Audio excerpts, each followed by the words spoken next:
Now, celebrity tattoo artist Kat Von D is being sued by a photographer in the US over the use of a famous photograph of jazz legend Miles Davies. It is believed to be the first lawsuit over whether an image's copyright protection extends to tattoos, raising questions about artistic freedom and body autonomy against photographers' rights to their own creations. Well, to dig deeper into the story, we're delighted to say we're joined by a lawyer, broadcaster and friend of the show, Andrew Eborn. Andrew, this is a novel one, isn't it? Oh, it's brilliant. I was at Green Day yesterday. I can tell you that lots of ink had been spilt over all of the audience. It's absolutely brilliant. 40% of millennials have tattoos. 20% of all adults in the UK apparently have tattoos. Have you got a tattoo? I'll show you later.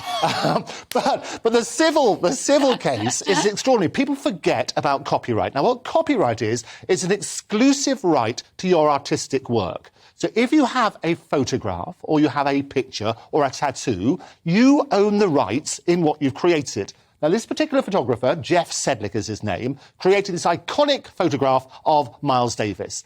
Kat Von D, who I know you know well, she's got 8.3 million followers on Instagram. I realise that. They're brilliant ones.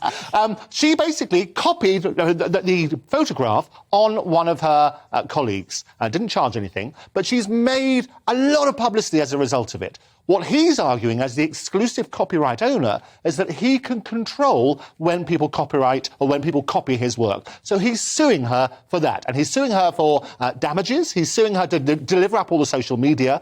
But also he could, interestingly, get the tattoo removed. Now, that would be fascinating. So anybody who's got a tattoo, and there's lots of people out there, which is copying somebody else's work, you've got a big, big problem on your hands if you don't have the rights properly cleared. This has never happened before, isn't it, really? Well, I'll tell you, it has happened before. Do you remember the movie The Hangover? Hangover 2 with Mike Tyson. It was in that. And what happened in that, one of the tattoo artists, it was the other way around this time, because tattoo artists own copyright in what they create.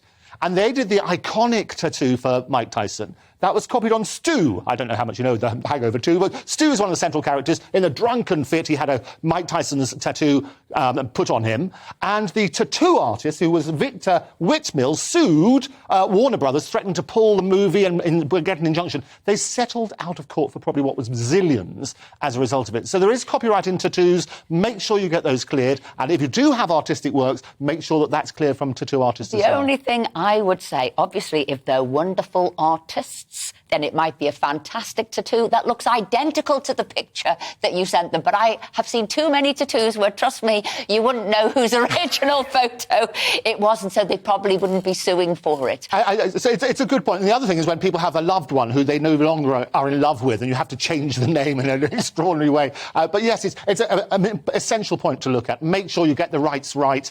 Don't copy somebody else's work, because that could get you into all sorts of problems. You don't want to be removing that tattoo unnecessarily. Andrew Eborn, as ever, bringing us the latest news from around the world, and that's definitely one to watch. That's all, folks.